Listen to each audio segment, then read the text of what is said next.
Agoeie, wat ben je aan het dwaan? Wat we aan het doen zijn. We zijn een beetje de rond rijden. Een beetje toeren. Kom je uit Friesland? We komen uit Heemstede. Dus ik kan beter even over in het Nederlands. Dat lijkt me verstandig. Ja, als je antwoord wil, moet je dat wel doen. Ja.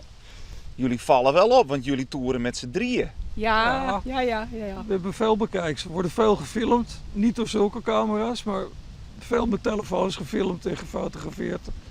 En gevolgd soms. Dat is altijd leuk. En je hebt altijd aanspraak. Dat is altijd gezellig. Want wie zit er achterop? Dat is Laila. Laila. En dat is Jack Russell. En ze is gek op motorrijden. Dus En hoe zijn jullie erachter gekomen dat Laila van motorrijden houdt? door de mee te nemen. En de eerste box in de huiskamer te zetten een paar weken. Dat ze eraan kon wennen.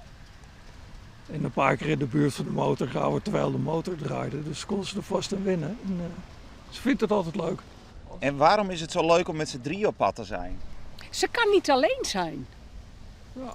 Ze heeft verlatingsangst. Ze is bij ons gekomen toen ze 4 was.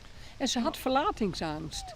En toen kwam hij op het idee om er mee te nemen. En blijkbaar heeft ze bij de vorige eigenaar op een scootertje of op een brommetje gezeten. Dus ze was eraan gewoon. Ja.